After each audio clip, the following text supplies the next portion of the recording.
And my name is Maurice, and welcome to Change My Mind, powered by Soulflare.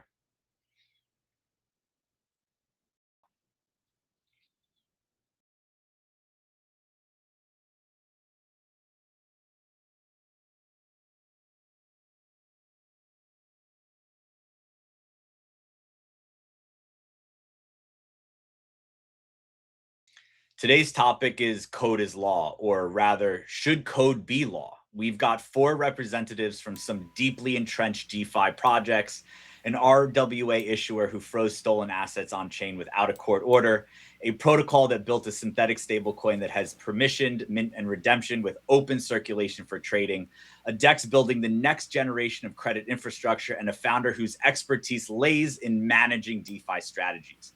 By the end of this stream, someone in this room may have to rethink their position. And well, that is kind of the whole point of this. But before we jump into the debate today, we're going to go around the room really quick for 1 minute introductions to tell the audience who you are, your background, and what you're building. So we are very happy to introduce our guests today. We have Ondo Finance, Kamino, Elemental DeFi, and Solstice Fi. So we're going to start with Ondo Finance first. If you could just give us a quick introduction, who you are, what you're building, and we'll go around the room. Thanks. So I'm Matt Blumberg. I'm head of DeFi at Ondo Finance. Ondo works on RWAs, so tokenized treasury bills, tokenized stocks, and most recently we announced actually a perps exchange, Ondo Perps. I've been working in crypto full-time since 2021, but been around since 2016. I remember the DAO hack and all that, so I'm very excited for this topic. Amazing. Awesome. Thank you. And we'll go to the next one. We have Vic from Kamino. If you could just give us a quick introduction, your background, and what you're building. As you already said, my name is Vic from Kamino. I work on the BD and operations side of the team. Been working full-time crypto Solana with Kamino, I guess, for the past 4 years now. Also kind of been around the block, not quite 2016, but late 2017. Just about in time to get wrecked back then. But my stubbornness, I guess, paid out because I'm still around. Crypto is still my intellectual passion. And at Kamino, we have the largest credit market on Solana, and with many interesting products. And I'll keep it very short for now and pass it on to the next one. Amazing. Thanks for joining us, Vic. And next we have Mu from Elemental DeFi. Mu, if you could just give us a quick introduction, your background, and what you're building. Sure. What's up? Mu here. I'm the founder of Elemental. We've been around for 4 years now, seen through many different exploits, hacks, from FTX crashing to your wormhole exploit to circle depegging, and I guess the most recent one being the drift hack. We run, I would say, strategy vaults on Solana. So we try to keep everything on Solana on chain, and we are very proud of that, and we want to continue to do that. Would love to chat about all things that has happened recently. I think it's going to be a pretty fun debate, and good having the rest of you here. I think I've definitely know some of you from real life as well, and meeting some of you for the first time. Amazing. Thanks for joining us, Mu. And last up, we have Ryan from Solstice Fi. I appreciate you joining us as well. If you can just give us a quick introduction, your background, and also what you're building. Thank you. I'm Ryan, aka Glorified Tweet Boy of Solstice, aka CMO. Solstice, we are the largest native stablecoin on Solana, and we are building the yield layer of Solana. So what we do is we tokenize off-chain yield strategies, bring them on-chain, and then distribute them to our wonderful partners within the DeFi ecosystem. I got into crypto because I wanted to sell podcasts and worked for Blockworks for a little while. I was sharing an office with BlockFi at the time before working for Blockworks. Pour one out, BlockFi, all of our lovely users, and thought Bitcoin was a scam. Joined Blockworks thinking this Bitcoin thing's not going to be around, but at least I'll get some podcast history. And then Jason Yanowitz convinced me to buy my first Bitcoin. I think it was 2020, right in the heart of COVID, and the rest is history. So here we are, jaunt through Solana Labs, some Web3 gaming stuff, and now doing all the lovely stuff here at Solstice. Amazing. Thank you, all of our guests, for joining us. I'm going to kick it over to Maurice, who's going to start us off with our first segment. All right. So code is law is one of those phrases that used to get thrown around a lot in this space, sort of like gospel, especially by the pioneers of crypto and DeFi. It was a rallying cry that framed rules embedded in smart contracts and blockchain protocols as supreme, automated, and immutable. It signaled a shift forward towards trustless systems where code, not human intermediaries like judges or bankers, would be the final arbiters of fairness and enforcement. Coined in 2000, an American legal scholar used it in a Harvard Magazine piece to argue that software architecture shapes behavior the ways laws do. Early crypto adopted it as a founding principle, but the meaning shifts depending on who's saying it. So for some people, code as law is the bedrock. If you exploit a vulnerability, find a loophole in the code, take advantage of a bug, the code allowed it, and therefore it's valid, right? But for others, it's an ideal that doesn't survive contact with reality when hundreds of millions of dollars end up sitting in hackers' wallets. So tonight, it's going to mean something different to every person in this room, and that's why we start here. Before we get into the nitty-gritty, what does code as law actually mean to you? Is it a principle worth defending, or is it an outdated slogan from early days of DeFi? We're going to go around the room. Each speaker will have 2 minutes to define their position, and then we'll open it up for a round of rebuttals and open floor. So we're going to start with Ondo Finance, then Kamino, Elemental, and Solstice. So Matt, you're up first. Thanks. So, I think like the code as law is kind of the point, right? Like, if you think about what's the value prop of crypto to begin with, it really is about having permissionless access to your money, right? Being able to hold assets, send assets, spend assets, and with DeFi, use assets permissionlessly. And I think, a lot of the cornerstones of our industry are really based around this. Unfortunately, that limits, if you're trying to express things in pure code, it limits a little bit of what you're able to do here, right? So you wind up with all of these areas of incremental complexity. So stablecoins, like an example, right? Oracles, right? Also a good example of like where the code can't just be the whole thing. It relies on some external system. And so I think the way that I conceptualize it is at the base layer, like code is law, that's like something that you can't compromise on, right? That's why L1s do better than L2s, right? That's why people feel safer keeping their money on decentralized L1s versus ones with like small permission validator sets, right? Then at the protocol layer, like you might have to make some compromises on, oracles are kind of the example here of like, okay, it's still somewhat decentralized, but there is a little bit of trust involved. But you at least kind of know what the limitations are because they're all written explicitly in code, right? And then on stablecoins and RWAs, I think it's similarly important to understand that like, okay, under normal circumstances, I can hold these assets, send these assets, custody them, whatever, on my own. But under exigent circumstances, the issuer might do something, right? And so that's really important, and you have to decide for yourself what amount of ambiguity in the code is right for you, right? If you're like, if you're gonna hack like a DeFi protocol, you swap for the asset that doesn't have the ability to, it doesn't have any wiggle room in the code, right? Because that's what hackers do. If you're a normal person, you might just use things as intended. If you're someone that needs privacy because you live in a jurisdiction where like that's required for you, then you're going to need privacy enabled assets, right? So I think the important thing is to understand that like all of these things that feel like permissioned and centralized and whatever, they're also explicit parts of the code, right? And everybody should choose for themselves what the sweet spot is for them. Amazing stance. I appreciate it, Matt. And next we're going to go over to Vic from Kamino. Vic, same for you. Is code law a technical statement, a philosophical one, both? And what does it mean to you?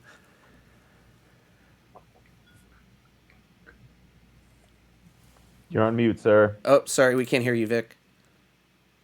All right, thanks. You could have waited there and just had a I good know. laugh Well, at me. we were assuming the most eloquent part of your whole statement was then, and we're just going to nod and smile and move on. Yeah.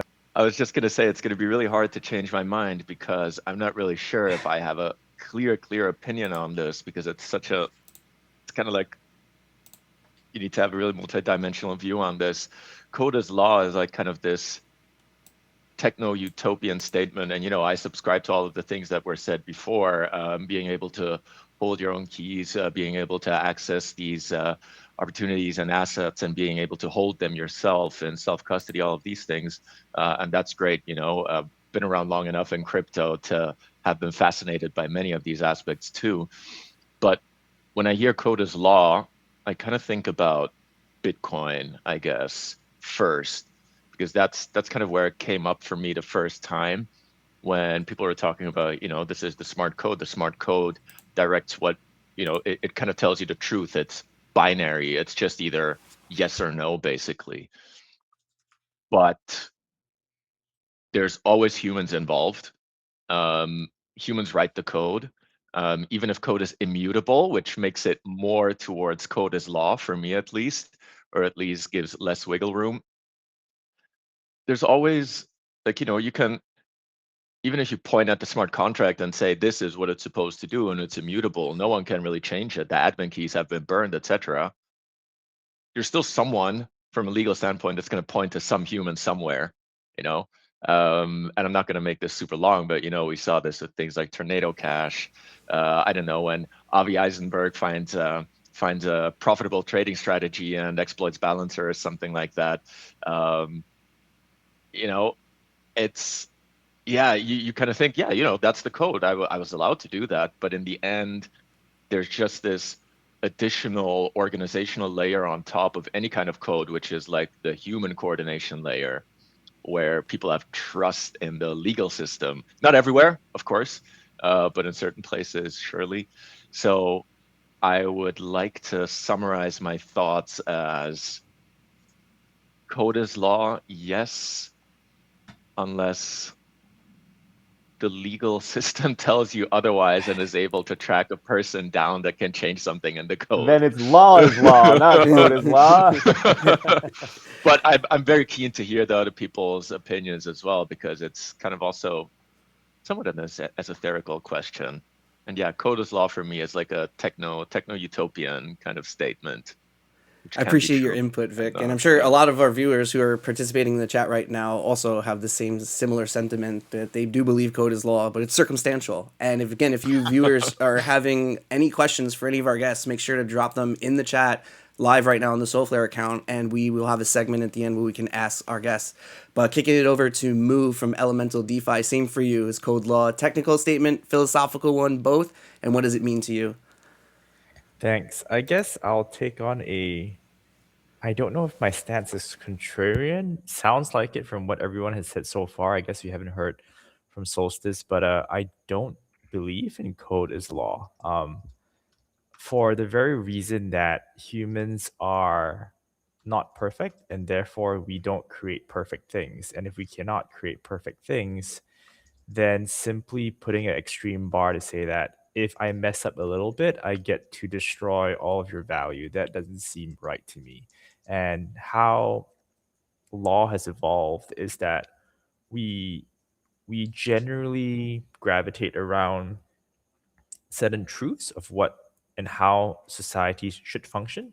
If you're operating a business, you shouldn't commit fraud, right? If you're operating a bank, you should have general access to your funds. And I guess where DeFi kind of splits from traditional finance is the different rails that we have that allows things to be permissionless, things that we can do cross-border without any major fees. But to say that code is law, and if someone does something that's unintended and there's no recourse for them, I think that's inherently against the central moral fabric of how we operate society. It encourages bad behavior. And one could argue that you can reach a state where it's perfect, but I really don't think that's the case. Again, humans are flawed.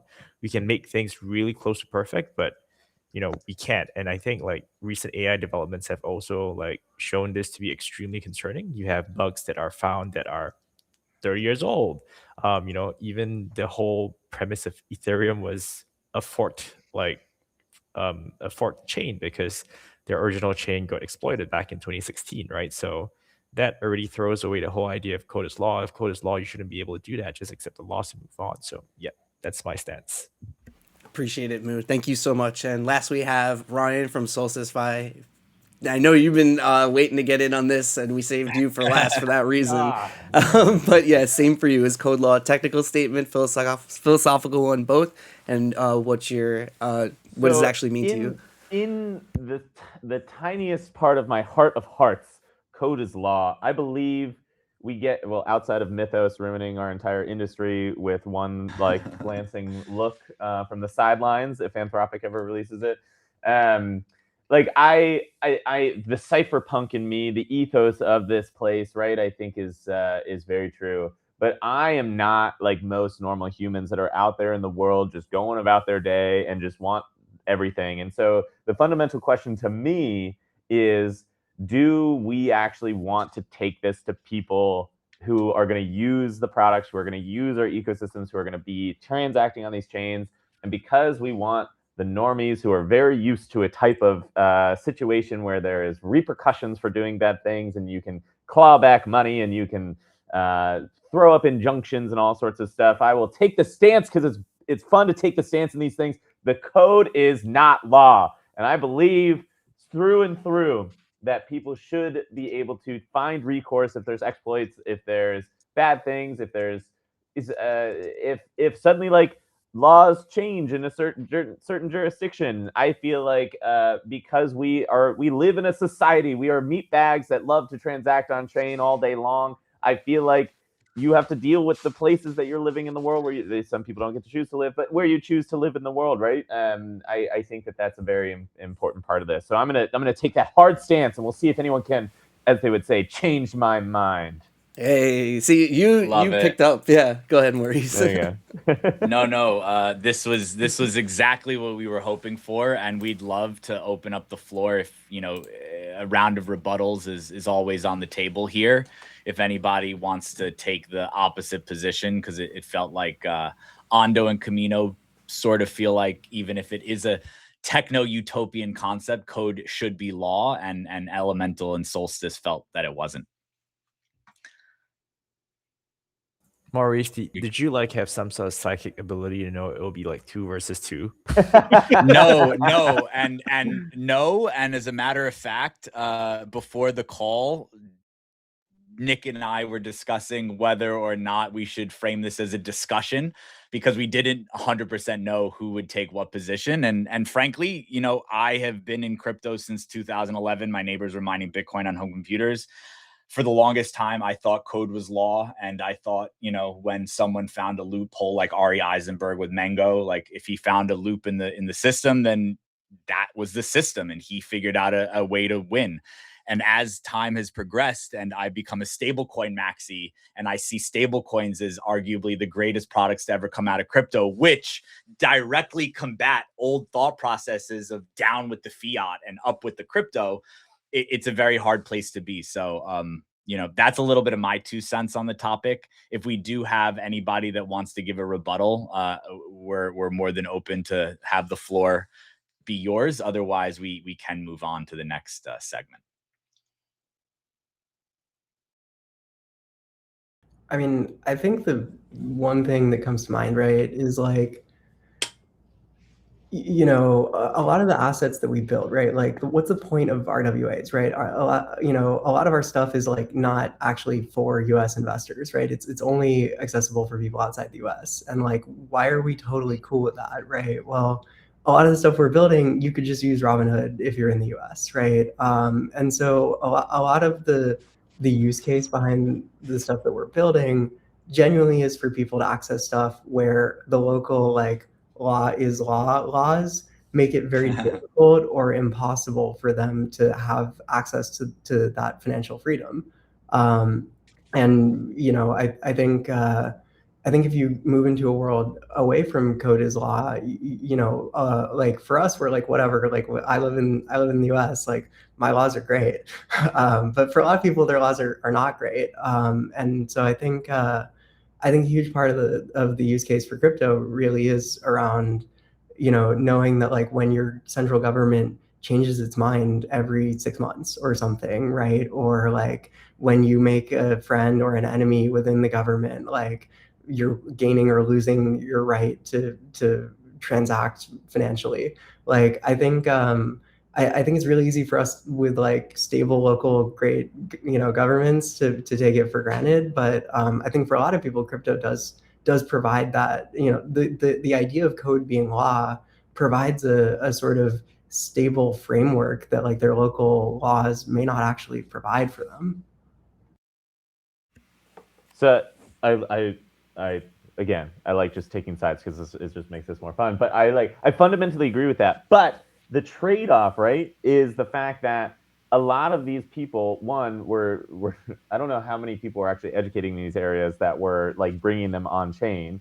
And so the trade-off with having the code as law is when something like, and we'll probably speak about this a bit because the big news came out, but the drift hack comes, and now code as law has now substantively funded the North Korean regime to like feel stronger about themselves at the end of the day, and there's no recourse or repercussion to do that. So like, why would they stop, right? And so then that news story, because we have the ethos of this, even if, and again, I agree, like totally, like we should give people the freedom for their money. Like again, I'm cypherpunk at heart, but because it's fun to take sides here. Because we're there's no repercussions. Like, Kim is just like hanging out, being like, haha, Drift, what's up? You want his money back? Nah, I'm all right. Like, I'm chilling here. It's creating, those are the news stories that get through. Those are the news stories that get through to the people. And so the people who have this tiny little bit of money that they're thinking, oh, I'm going to try and squirrel it away and make sure the government can't take it. It's like, well, the mattress is still safer than the blockchain because, it's not my government, but a different government might come in and take it. So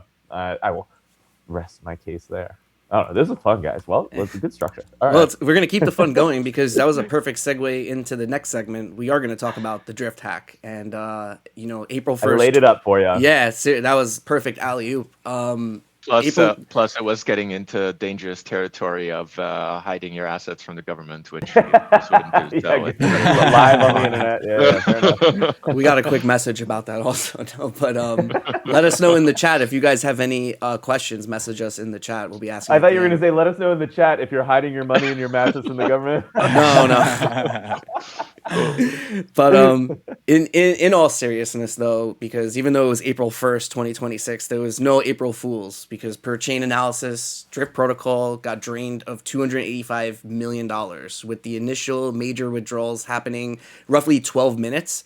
But the attack actually started many months earlier, and suspected proxies of North Korean state hackers spent the fall of 2025 building relationships, gaining trust, and getting 2 of Drift's 5 security council members to unknowingly pre-sign malicious transactions using a Solana feature called durable nonces. Essentially, post-dated checks that they could cash whenever they were ready. So they manufactured a fake token, they manipulated Drift's oracle into treating it as real collateral worth hundreds of millions of dollars, and then they executed. 12 minutes, hundreds of millions gone, Maurice. And what followed was equally as controversial as the hack itself. Circle watched 230 million in stolen USDC leave Solana through their own bridge during a 6-hour window and didn't touch it. Meanwhile, Ondo froze over 477,000 USDY sitting in the hacker's wallet within hours without a court order and without a law enforcement request. Zach XBT, who many of us know, but if you're not familiar, he's a pseudonymous crypto on-chain investigator and very famous researcher who's best known for publishing detailed public threads about these kinds of incidences. He said Circle was, quote unquote, asleep at the wheel.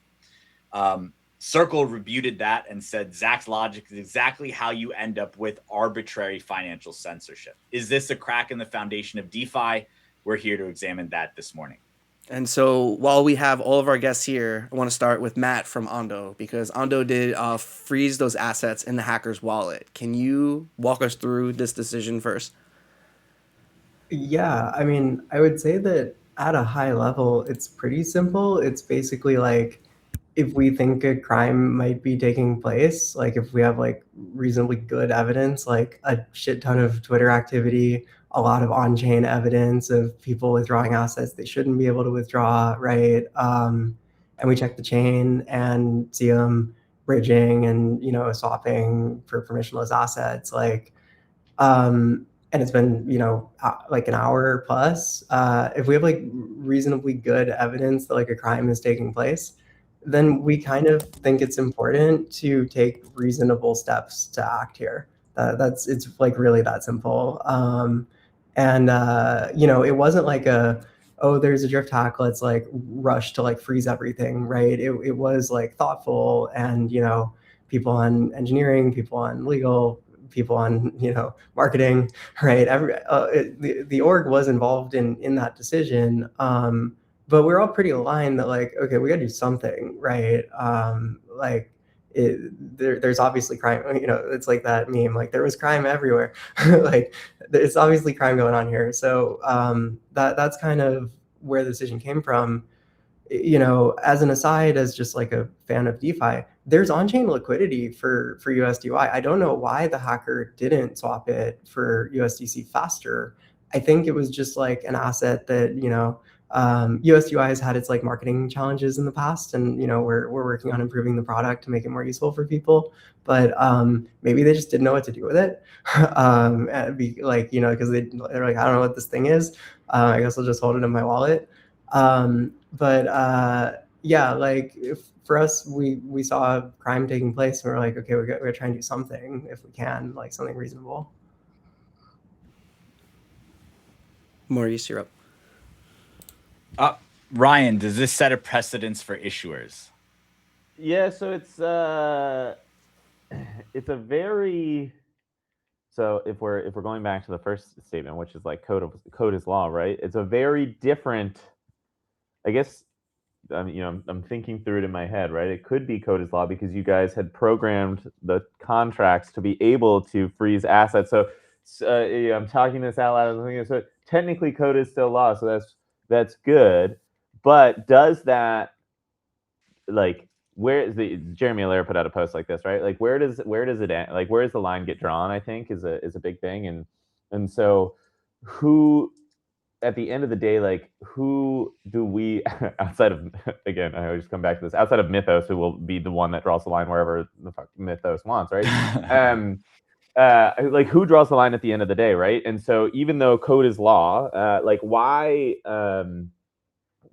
do you as an entity, as a team, get to decide that, right? If we're going to the real ethos of code is law, right? The cypherpunk level, it should be, you can't touch my stuff. Like it's mine, it's my keys, it's my wallet, but somehow you have stopped me from doing my thing. I guess like maybe I should do my own research on your protocol and see that this token address has these kind of permissions and all that kind of stuff. But I guess that's the big question. It's what we grapple with at Solstice, right? Like one of the things that we want is we want to bring a bunch of people in, and we want to think about, okay, what happens to our users if something nefarious happens? What happens if we get, you know, the phone call from Kim saying, haha, later suckers, kind of stuff. And so, you know, we feel very strongly or very similarly, right, to Ondo in this sense of we should be able to stop this. We should be able to protect our customer funds and stuff. But it begs the larger question, like, I guess that the root of this is like, why did we get into this in the first place? Are we trying to rebuild all the circuit breakers in the code that existed in TradFi and just rebuild all the intermediary trust layers that we had originally? Just now it's in code, so at least people can see it versus being surprised when their bank does it. Like, does that really mean code is law? I don't know. That one is open for everyone else. I really like that because it's a, you know, the other side of the perspective. I'm going to let that simmer, and while that simmers, we're going to throw it over to Vic, and I want to explore a little edge case here. So Kamino is the top destination for borrowing and lending on Solana. You guys have 75% of the chain's lending liquidity, over 2.5 billion in TVL. While you currently don't support USDY, I'd want to imagine a scenario where a hacker takes out a loan and then his assets are frozen in his wallet. That collateral becomes non-transferable, which means the position cannot be properly liquidated. You cannot sell it. You cannot move it. The position is essentially stuck in limbo. It's over-collateralized in practice, but unliquidatable by the protocol. Now, this is usually dubbed bad debt, and it can leave lenders on the other side of the position exposed. But it's worth noting, in Kamino's case, you've had zero bad debt since launch, weathering multiple high volatility market moves, and we definitely want to give you flowers for that. So does Kamino support assets that have issuer freeze authority? And have you guys considered how you would manage a situation like this? Yep. Thanks for the question. And yeah, so far, and hope to continue with zero bad debts, zero exploits, no Oracle issues in that sense either. Thanks to the genius engineers and the risk guys on the team. I think we're also at getting close to audit number 20 as we speak. Awesome. It's a tricky question. It wouldn't be considered bad debt right away, right? Because bad debt is when the debt doesn't cover the collateral. Like even if those assets were frozen, it would, and if liquidations wouldn't work, it would only turn into bad debt in theory if the value of the borrowed asset goes down. That would need to be a DPEG, right? In this case, it was USDC, just because, and it was horrible, just because there's almost 300 million exploit or hack through USDC. It doesn't mean that the value of USDC goes down, right? It just means an asset can be frozen and it wouldn't be transferable or whatever. That's a different topic. And we actually do have USDY on the platform, just in liquidity vaults from long time ago. So I'm sure there's a interesting discussion to be had there between Ondo and Kamino as well for some point after the call. What would it look like in general? So there's two aspects. Yes, assets can be onboarded even if there's a freeze authority. There was a time like 3 years ago when that was a really big consideration. Now the whole risk assessment spectrum before an asset is onboarded is just so broad that an asset isn't onboarded into Kamino Lend unless the team and our peers in terms of the external risk managers that we also work with don't feel very, very comfortable that this is there's a serious team behind it. Not just the risk setup, but also the legal setup, the entity, the team behind it is very serious.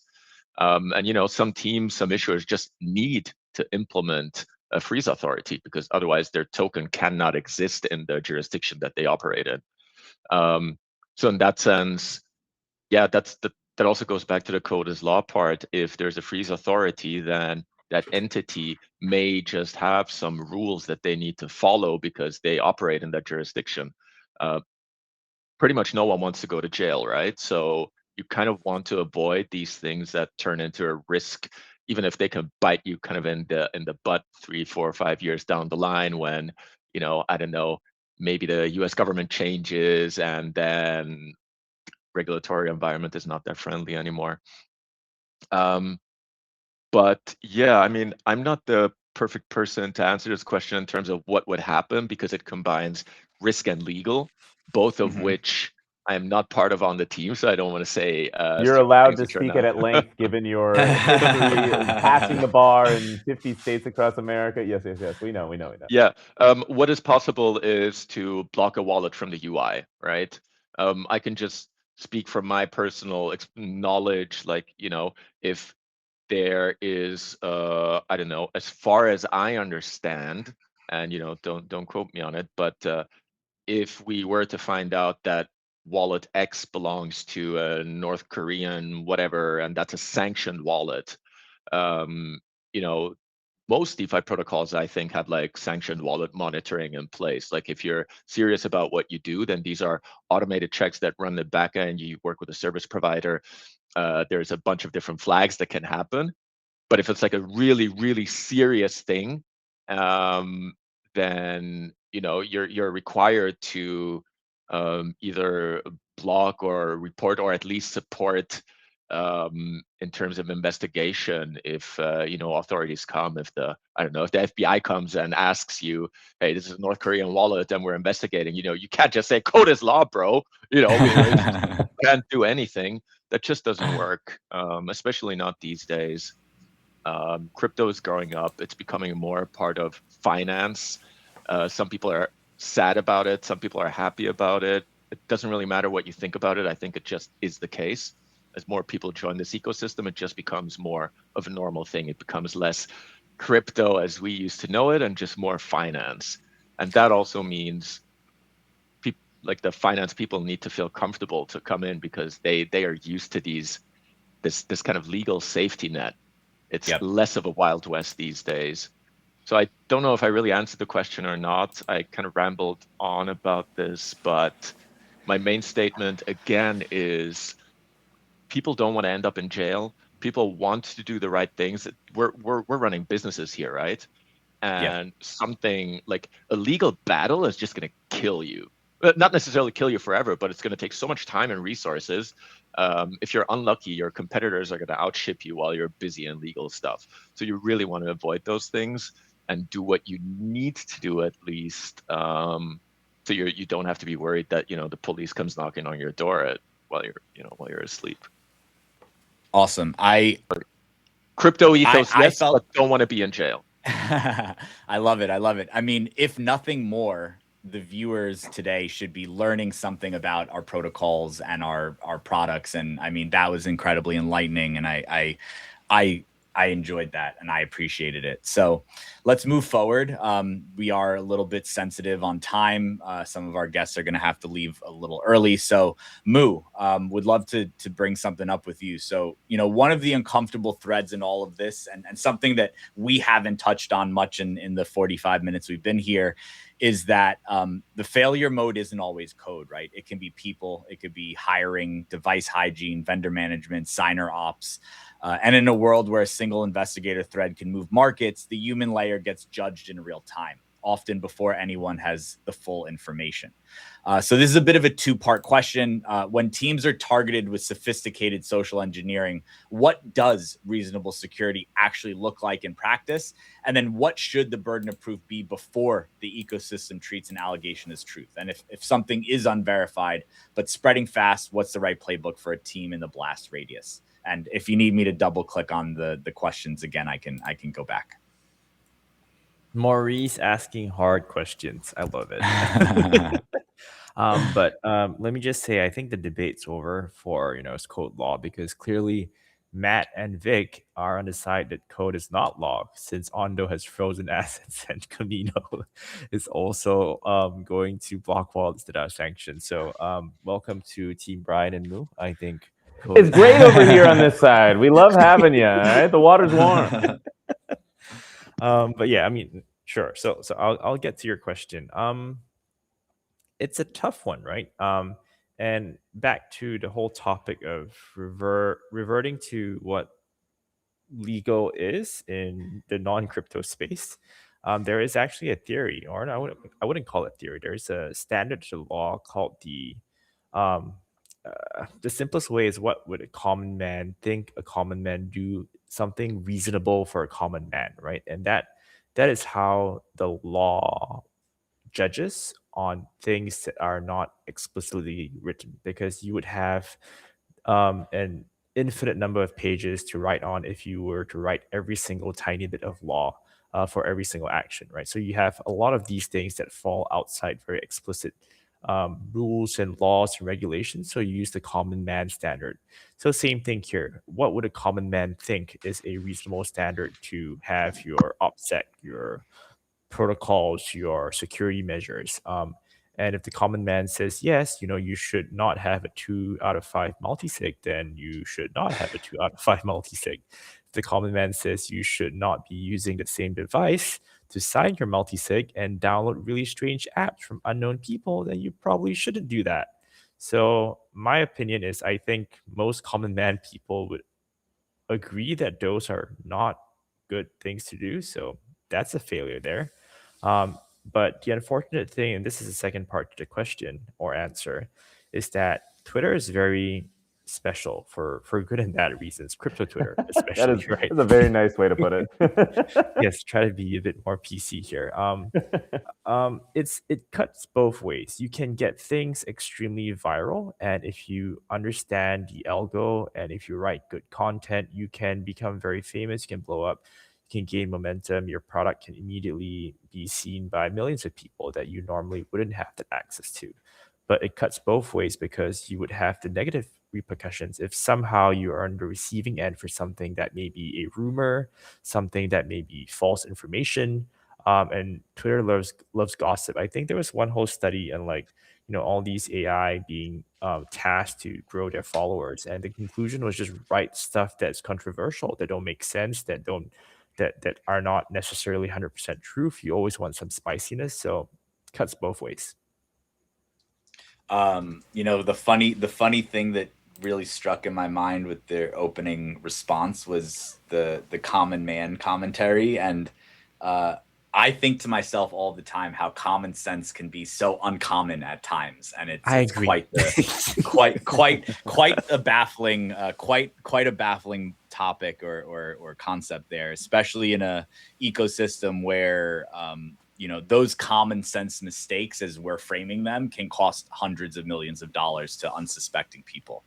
I appreciate your feedback, Moo, and we completely agree on the controversial content side of things. And I think it's kind of upon all of us to be stewards of the space, as well as users and speculators of tokens. And I think that stewardship, it requires us to not just fan the flames and try to get clicks. So let's move on. So we just spent the last segment on one specific case. Now let's zoom out. Token freeze authority isn't new. It can be baked into many token programs on Solana if developers choose to.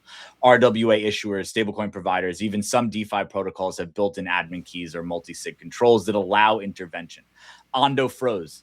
Circle didn't. USX is Solstice's synthetic stablecoin on Solana, and you have permission minting and redemption, but you can also trade that openly on the market without KYC. And on the other end of the spectrum, we've got people arguing for transaction reversals.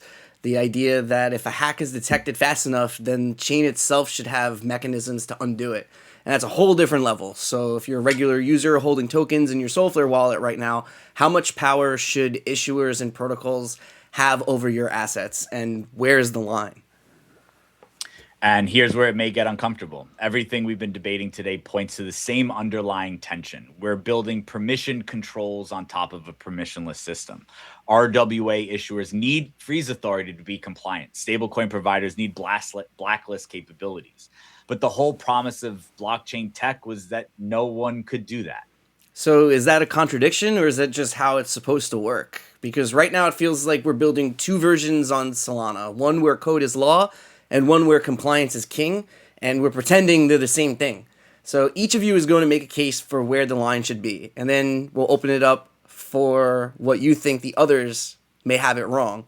And we're going to start this off with Ryan. We're going to hit you up first. All right. So this, like, at the end of the, okay, I will choose a side because it's way more fun when we choose a side, but I'll start this off by saying, like, at the end of the day, right, what we're building all of this for is a customer base. And so there are going to be, like, if you think about the fact that, like, Stripe offers crypto payments, it's not like they started offering crypto payments and then they just stopped offering credit card payments, right? It's like there are going to be customer bases that transact in a different way. They're going to take credit cards, they're going to do bank transfers, they're going to do crypto, whatever. And so, like, we were talking about this at Solstice, right? We have USX, our native and permissionless stablecoin, but we were thinking, like, what if we just made, like, NARC USX based on, like, what Tolly said, right? A fully permissioned, there's KYC, KYB everywhere, it's wrapped, you know how to stop it, you do whatever, right? And we thought the nomenclature of NARC USX was fitting of the type of thing that we are doing here, trying to build this in. But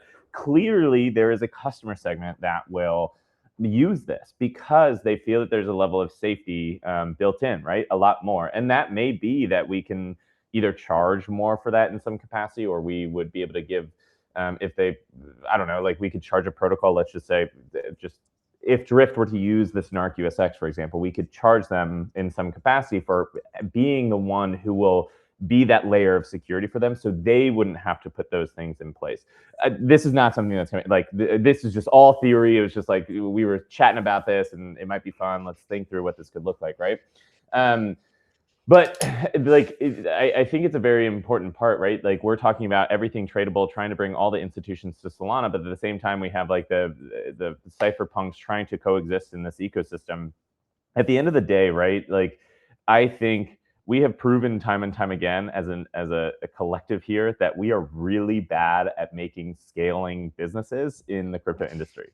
most crypto companies die very, very quickly because the user base that we have that's really in love with our cypherpunk ethos and NFT PFPs and like getting the next one, right? It's like all of these businesses that are the next great darling die off in 7 months to 18 months, right? If 18 months is if they're lucky. And so if we are going to move into the next iteration where these businesses have longevity and they have a customer base and they have revenue and they have real people doing real things, we're going to have to like swallow our pride and go hat in hand to the people who actually have the money. And right now, the people who have the money are the institutions.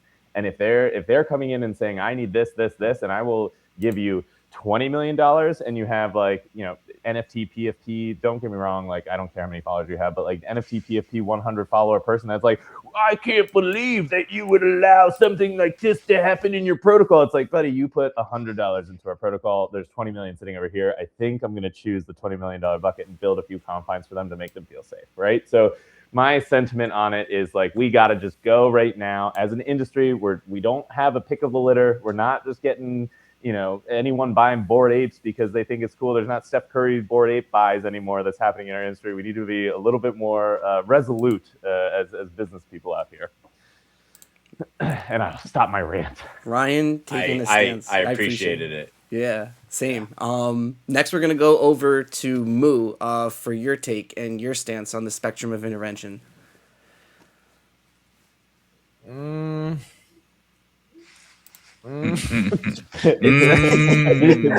tough, I know, but I like taking a stab. Spectrum. That's how he got his name, Moo. I know, right? Well, it's back to code is law again, right? And like, I mean, that's the theme of the show today. I really think that everyone is going to have their own standard of when to intervene and when not to. And we kind of spoke a little bit about different countries having their own enforcement policies, right? So, like, I think what Vic was mentioning, you know, are the cops going to show up in your house and just tell you to do certain things? And technically, if you want to get away from that, you could move your domicile to, I don't know, Bahamas or some Virgin Island or something, and they're going to take a pretty relaxed stance. So I think ultimately it's up to each individual protocol to what makes sense for them.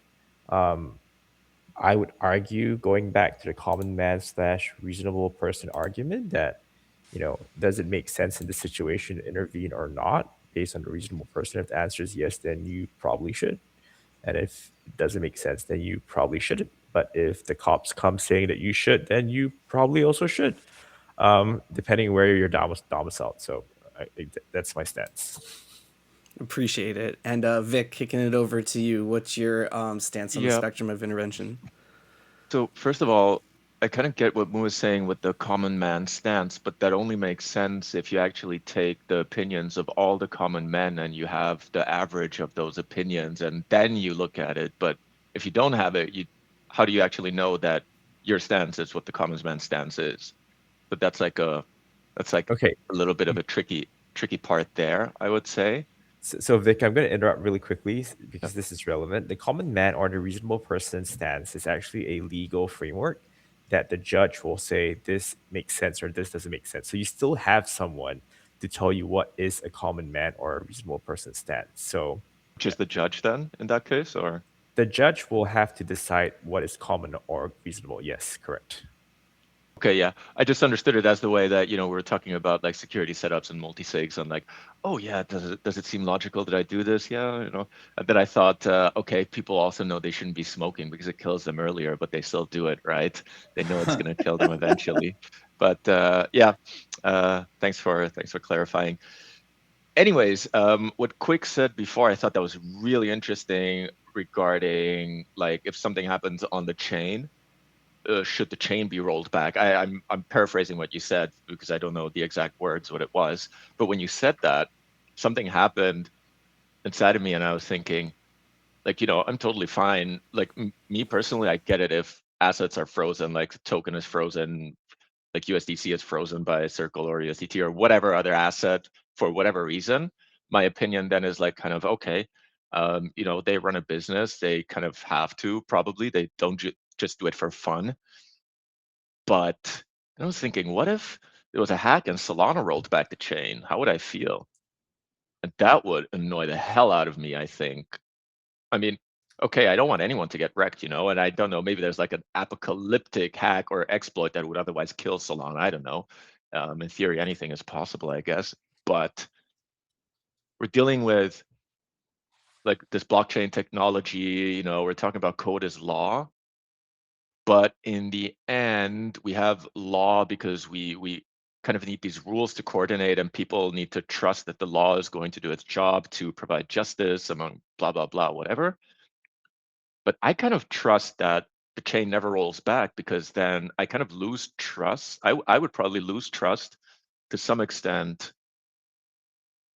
in kind of what a blockchain should be doing. So I haven't really thought a lot about this, but if the chain were to roll back, that would be a fully different kind of code as law situation for me than freezing certain assets. And that's, for me, something interesting that I'm going to keep thinking about also after this call, because it would, like, if the chain would roll back, I would be like, I would still be around, but I would question if this is really what I thought it was, Well, then there'd be 2 time version copies of you, and if you ever met in the real life, you might cause an explosion that would destroy the universe. We'd have to be careful. So they cannot roll the chain back just for that sci-fi moment to not happen. I appreciate you so much, Vic. And finally, we want to give it over to Matt from Ondo for his take on the spectrum of intervention, where you stand on it. Yeah, I mean, I just think this is one of the things that Solana has done really well, right? I think it's maybe the core thing that Solana has done really well, which is to scale without compromising on decentralization, right? And if you look at like pretty much every other project that was trying to scale transaction throughput over the same period of time, they made some compromises somewhere. It's a permission validator set of size up to 100 or whatever. That was like the Cosmos approach, right? It's a single sequencer L2, right? Like Blast, they didn't do a rollback, but I don't know if you remember, there was like an exploit on Blast, and they basically told the hackers, like, I mean, good luck bridging out, right? Like we're gonna censor you, and they ultimately gave all the money back. When the drift hack happened, somebody on our engineering team asked me, like, do you think like there's a chance Solana will roll back the chain for this? And I was just like, I don't think they can. Like that's kind of like the point, right? And we really haven't seen that level of scaling without compromising on decentralization from any other project that I've seen so far. And so yeah, like I think at that base layer, it's like crucially important, right? And then you as a user can choose to take your risk when it comes to it. I think like this idea of like, yeah, everything you interact with does come with some risk is like lost on a lot of people. We talk a lot about abstracting the chain away and how like in the future people won't even know they're using blockchains. It'll happen in the background. I'm like, what the fuck? Like, didn't we learn our lesson with like Luna and like 20% APY? And everyone's like, yeah, we're abstracting the source of yield away. Don't worry about it, right? I think like, yeah, obviously we want to bring more people into crypto, but we have to do that with like better products, right? That are enticing enough to bring people in the way that we all got brought in, right? Like we're all converts. Like we went through our journey. We're like, wait, what's this thing? Oh my God, I have to learn so much just to use it safely. I have to learn operational security and private keys management, whatever. And it was worth it, right? I think like everyone on this call would agree that it was worth it for them. And I think like broadly for humanity, it's worth it. But like in order to keep people safe, they have to know what risks they're taking, right? That's like the core thing. So if the contract has a freeze function, like you should probably know it, right? Same way, like imagine you bought a meme coin and it had a mint function, right? Like you should know that like it should be flagged for you that like, hey, like they can mint infinite supply, right? And so I think like it ultimately is like this is the trade-off with a permissionless like code as law system is like you take risk, right? And it's on you to like assess that risk. And this is what I love about crypto is that it's all about understanding the implications of like the downstream effects of like what risks am I taking, what risks am I not taking.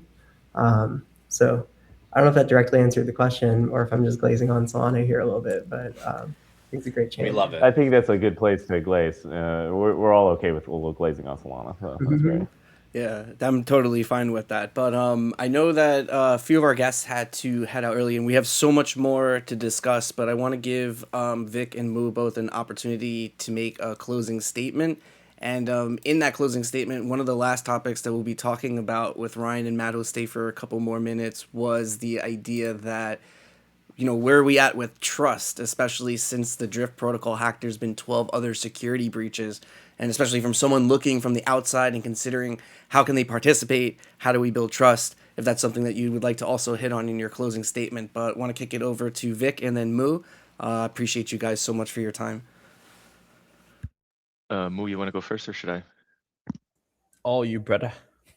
All right. I guess we code is law. We talked a lot about trust. There's something, and I don't know, maybe I even talked about this with you, Ryan, in the last podcast, maybe not. We used to say back in the days, as if it's so long ago, if you don't know where the yield is coming from, you are the yield. Right. And I did believe in that, but I don't believe in it anymore, I think, because it's become so hard to understand where, not just where the yield is coming from. Of course, you can do disclosures. We show it in the UI where we try to be as transparent as humanly possible to provide users with the information and data they need to make good decisions. But these products, crypto and composability is like a beautiful thing about crypto, but it also obfuscates like kind of different risk vectors, and an average user just is not able to like assess this risk properly, especially if the protocol that they're using is deploying into another protocol, which is deploying into another protocol, etc. So even more so today, it's more and more about trust, and trust takes a long time to build, is easy to be destroyed. So I think at Kamino, we're very happy that we have so far earned the trust of our users, and we're very much looking to do the best in our human capabilities to make sure that we don't break that trust.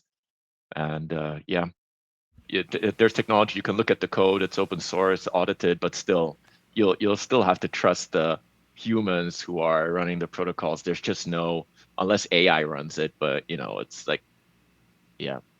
You've been pretty trustworthy, like and Marius is a fox, so he's pretty trustworthy as well. But I appreciate you so much. I think I'm still going to trust humans over AI until the foreseeable future, unless Ryan brings Mythos out for me, and then we see what happens. I don't know. Well, I still say please and thank you to my Alexa, so we just got to make sure that that's set, just in case, just in case. I'm on the insulting side, so I need to be worried. All right, thank you very much. I'll hop off. I'll see you guys around. Thank you very much. Thank you, Vic. Bye-bye. Cheers. And Moo, kicking it over to you. I know you got to head out also. Even though there was a bit of controversy between you and Vic before, that was very cordial how you guys handled the closing statements at the end. But I want to give you a chance. Controversy. When you guys went at it after the whole common law I saw judge. Fists. I saw fists flying. Things got a little heated there, but I'm glad that you were able to reconcile and be cordial for the closing statements. But I want to give you an opportunity also, Moo, to make a final statement. Yeah, thanks. Nah, Vic and I go way back. I even made a shirt for him like 2 breakpoints ago with his name on it. But anywho, trust is a huge thing, right? And it's really strange, I guess, in a DeFi world where everyone has this mantra of don't trust, verify. Literally, it says don't trust. But I think the opposite actually is true, right? Where you deploy your funds is really to do with how much you trust that particular protocol. And it's not just the protocol itself, but also the people that make the protocol. So you could have the best code, but if no one trusts you, then you're a sketchy person. Then no one's going to deploy your protocol. So like it or not, trust is a huge thing. It's a human factor thing. I don't think that's going away anytime soon. I actually wrote a really long post on this many years ago, and I did predict that as crypto/DeFi continues to grow, the single biggest thing anyone and everyone should be investing in is your trust factor. How much, how credible you are. And I think this was at the height of the bull market, where everyone and their grandma was launching their own meme coin and making a huge bank just just with a simple launch. And I never wanted to do that. People were like, hey, you absolutely should do one. People buy your token and pump them. Like, but what value is there? And that destroys the trust that we've been building for eons right now. It's just a simple cash out to, I don't know, in tune of a couple of $1 million when you're trying to build like $1 billion DeFi protocol. Makes no sense to me. So I think trust is super important. I do think that on talking to a broader thing right now, I think trust has been severely eroded in DeFi because of the drift hack. Everyone here is implicated. Even protocols that have nothing to do with drift are severely implicated, like Kamino alone. Their PYUSD / Centaura pool lost 200 million just like in a flash because of the drift hack. People were scared, they pulled, right? Jupiter, again, nothing to do with drift. They lost 160 million, I think, in JLP because that was just taken out of the Jupiter perp straight away. So like everyone's hurting, right? And I have many people who are leaving Elemental because they just don't trust DeFi. And I agree with them. It's unfortunate, right? Like if you think about a trade-off you have here, okay, I go put money in the US Treasury, I get 5%, 4%, right? I put money in Kamino, main markets, I get 3%, 2%. If I put into one of the optimized vaults, maybe you get 6%, 7%. So is that 2% really worth your money going to zero? I really don't think so. If you look at it from a risk reward perspective, DeFi really has a terrible risk reward like structure right now. And I don't blame anyone for leaving DeFi altogether until like better rewards or lower risk happens. So I don't really know how to repair that other than everyone should just have a huge insurance blanket. If your users lose money, you should just compensate them with insurance, but it's easier said than done, right? Your premiums would have to be like 80% of or something. I don't know. But yeah, I mean, that's my closing statement. I think it's a long road for us to build trust in the DeFi ecosystem. But that being said, I think it's a necessary endeavor if we do want to make DeFi legitimate, if you want to attract serious capital, not like degen capital that most of us have right now, but serious like sovereign funds, huge institutions like deploying significant capital, not like BlackRock going, yeah, I'll put in like 0.5%. Here's cool. No, like serious money, like half their portfolio in DeFi, moving entirely DeFi. I think that's going to take a long road, and it only works if every single one of us work together to try to like band the good people together and call out the bad people. Yeah. Amazing. Thank you so much for joining us today, Mo. And I know you had to head out, but you were definitely very much valued in this conversation and loved your insights. Thank you guys so much. Nice meeting all of you as well. Thanks, and Quicks and Maurice, thank you for hosting. Thank you, brother. Bye-bye. Bye. All right. So some of the sharpest minds working in DeFi are still sitting here, right here on this. Even though we lost Moo and it's Vic. a little dull right now. But you guys have been watching the whole debate and discussion play out. We've seen flags planted, lines drawn. And so if you guys are in the chat right now, now's your time for any questions. I've been looking through. I haven't seen any questions. Whole bunch of flowers Where and can compliments. I see the chat? It's live on X right now. I don't have it on. It's not built into the OBS Video Ninja stream that we're on. But work on your setup a little bit more. But no, I'm joking. I'll go check it out. But yeah, Maurice, did you want to kick it over for one more question while we still had Matt and Ryan here?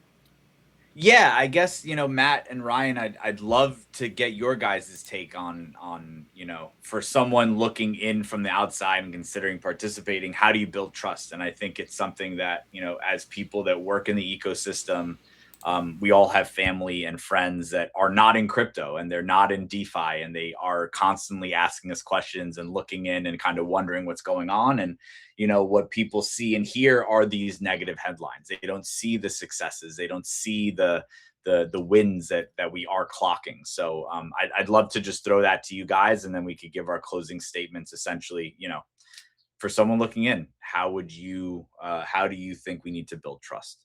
I'd love to throw it to Ryan first, because it looks like you are just chomping at the bits to give us your take. I'm ready to jump in and talk about trust. No, what I wanted to say is, Matt, very early on, you said something that I thought was incredibly salient and very poignant, which was the levels of where kind of trust and the code is law is kind of built in. And I think when we were talking about would Solana roll back, it really kind of came to a head in the sense of, I think that there is that layer of code is law that moves up the stack, right? Like Solana should have a code is law decentralized ideal, right? There is the element of, okay, if I hack, I'm not going to say any of our company names, but I hack insert protocol here because we don't want that bad press.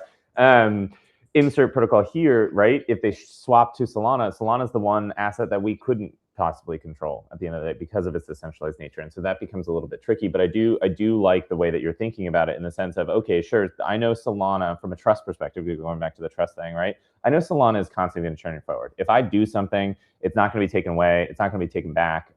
They're constantly moving forward. Blockchain is the blockchain. Code is law. I like that. But then it's okay, sure, let's have the blockchain going forward. But then you're building these protocols on top. And so those protocols should have, or depending on the customer segment that they're going after, have different varying levels of tools or recourse or things. I think that's very important. But at the end of the day, right, as we're consistently moving up the stack to the users who are going to do this, right? Like what we're competing with is like this, like, I think a good example is like my PayPal got hacked in the last few months, right? And someone came in and started taking money out of my bank account. And like my first reaction was like, thank God this wasn't my wallet, right? Like that was like my I was just so happy because like I knew from a level of trust that like my bank was going to figure it out or PayPal was going to figure it out and I was going to get my money back. And I did. I got my money. It took a while, right? I had to go through and do all a bunch of stuff. But like I knew at the end of the day that like I have so much trust in the TradFi system that they were going to solve it for me. That does not exist in DeFi, right? And so that's the user base that we're going after, generally speaking, from everyday people that are going to be coming on. And so building that level of trust, you have to show that, like, I think a lot of us, myself, definitely, I came in because I saw the 100Xs and I was like, dollar signs, boo, right? And all this kind of stuff, right?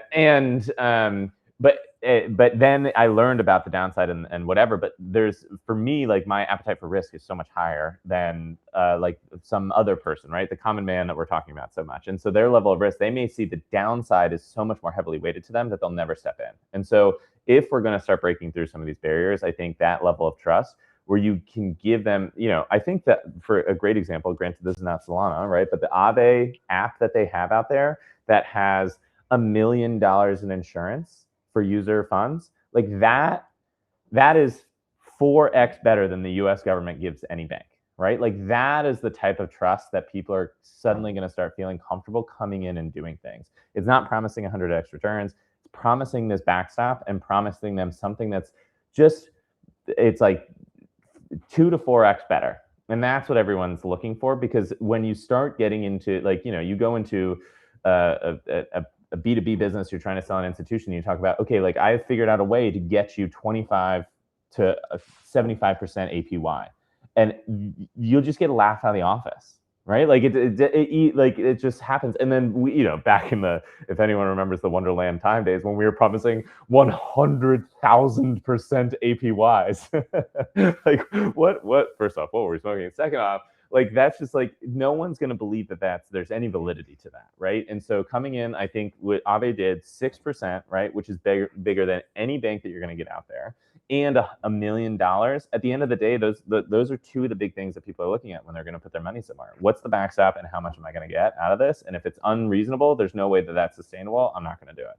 So I think it's a big level of trust. But again, back to what you were saying, Matt, I really love the idea of like the stack, like. When I'm a user that's putting this in and I know that it's on Solana, I know at least once I put the money in, like Solana's going to make sure my money's there, and then I can work with the protocol or whatever I'm working on top to figure out what my repercussions might be as it's coming back to me. Yeah, that's my stance, my closing thoughts, if you will. We love it. It's very interesting because like I actually feel like a lot of like folks in the RWA space are like not good actors from this perspective.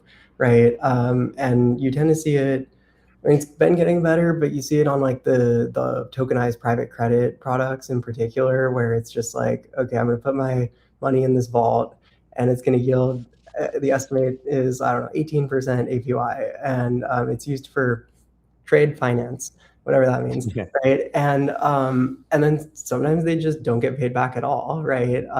And we've seen this like many times.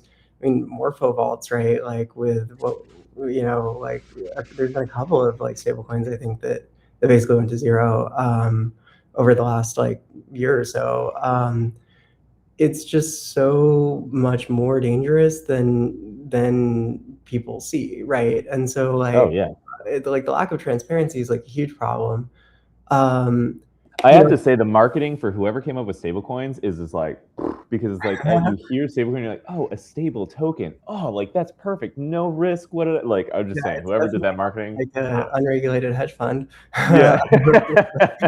uh, so like I think like with DeFi, it's like very interesting because this is sort of the narrative every bear market is like, why would you keep your money in this protocol if it's yielding you 2%? And like interestingly, we see like a ton of demand over the last few months for our like really boring like tokenized T-bill products, including like we have one that's like fully permissioned. Same. Like we built your like narc USD product. Yeah. And for me, this was like always puzzling. I'm like, why on earth would anybody want this? And yeah, it's the same thing as like, well, if there's a hack or whatever, like I feel safer in this one, or like, oh, my jurisdiction won't even let me buy the other one. Like I need this one. And so like I think there's two ways out of it. Like I think your comment about I came for the 100x is like valid, right?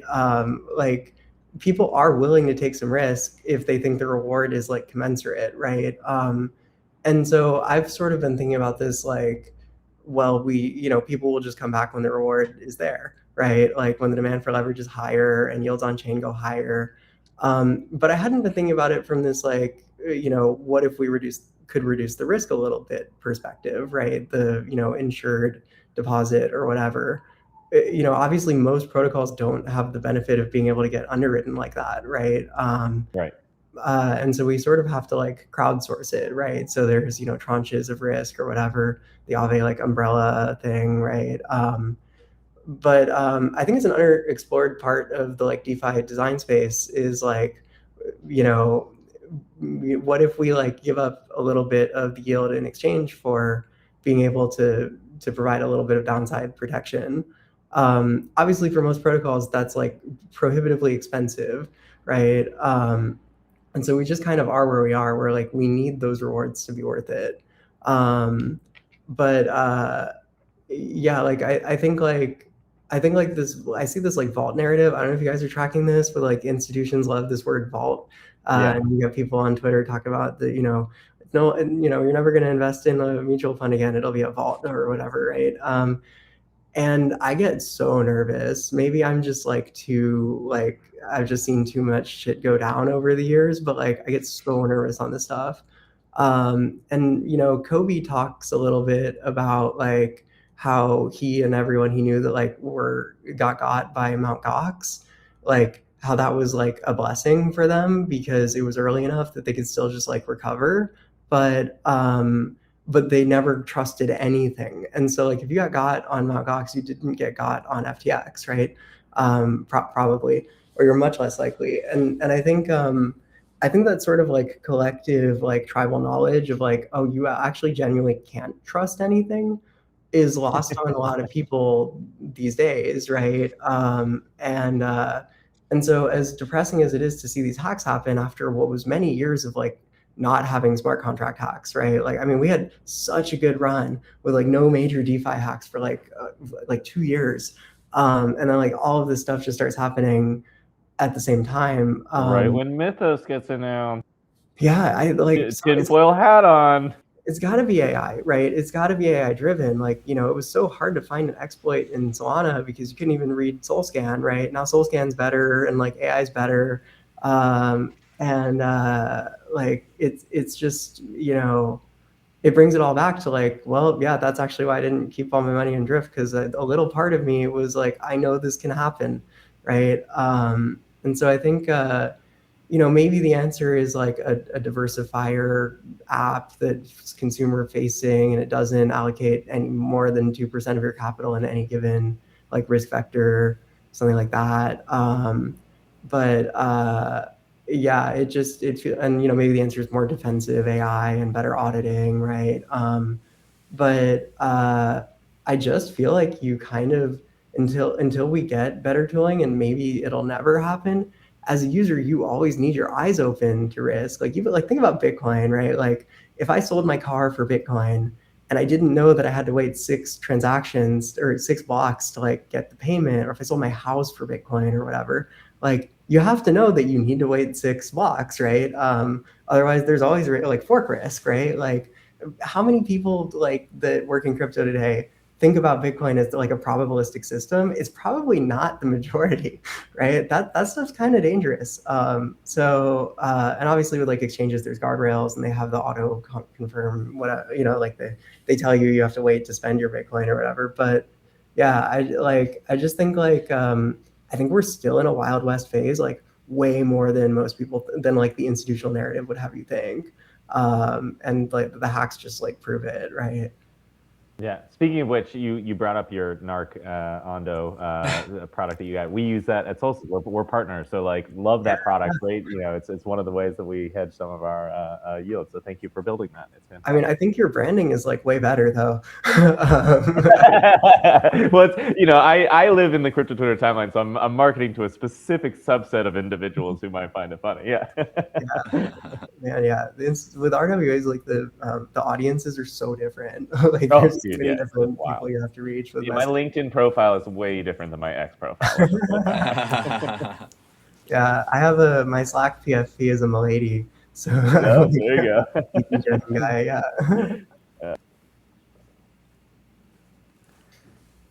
But I think that's Maurice. Is that did you have any other following questions? No, I'm digesting everything. I'm soaking it in, and yeah, I think we've touched on every base that we look to touch on today. Yeah. Okay, perfect. So then we want to first of all thank Matt and Ryan for staying overtime and hanging out with us. Yeah, we get extra credit, so just remember that. Yes, brownie points. 100%. Check your Soulflare wallet right now. But we're gonna take on that note, we're gonna take a quick commercial break and say goodbye to our guests backstage, and then Maurice and I will be right back for our Fox and Stash closing statements. So don't go anywhere, and we'll be right back, guys.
All right, so we're back. What a debate that was. Maurice, what did you think? Change My Mind, episode number 2. I mean, this is exactly what it's about. We just watched people working on different facets of DeFi sit across from each other to debate one of crypto's oldest philosophical questions. And they actually engaged. We didn't have promo segments. We didn't have softball questions. We had real positions. We had real insights, and we had some opposing views, which, you know, is always healthy for our guests to form their own opinions. The drift hack, as unfortunate as it is forcing this conversation into the open, which is a good thing. And it's been simmering for years, so it's time that we talk about it. Every time an issuer freezes assets, every time a community votes to roll back an exploit, we're already answering these questions, whether we realize it or not. So we believe in the promise of self-custody. We believe in what this technology is supposed to be. And tonight reminded us that the gap between what we promised and what we're actually building is still very much up for debate. Well, every person in the stream tonight showed up ready to defend their position and provide their expertise. And even it sometimes even challenged each other, but that's the bar, and that's how we move the industry forward. And that's changed my mind. So if you're a builder, researcher, founder, or community member, and you think your project can hold up under this kind of pressure, we want to hear from you. Hit us up. We're actively looking for projects and topics for the next episode. Come with strong opinions and be ready to defend them. That's the only requirement to join the stream. Huge thank you to Matt from Ondo, Vic from Kamino, Moo from Elemental, and Ryan from Solstice for showing up this morning and actually saying something. Follow them, check out their work, and we'll share more links after the show. And make sure you guys are following Soulflare, who makes all of this possible. And if you haven't already, or if you do have it, download or re-update your wallet and take full custody of your assets, because after today's debate, you might want to think hard about who else has their hands on your tokens. And with Soulflare, only you hold the keys. And if you have topics you want us to cover, let us know in the comments or tag us on the timeline. This was just episode 2 of Change My Mind, and we are actually literally just getting started. We hope to see you for episode 3, and the topic might be even more controversial than the first 2. Thank you, Maurice. Thank you to our guests again. And thank you to you, all of our beautiful viewers, no matter where you are in the world. It meant the world to us because you could have been anywhere in the world, but you were live or listening back because the stream is recorded to our Change My Mind episode number 2, Code is Law. We'll see you in the next one, guys. Thanks, Quicks.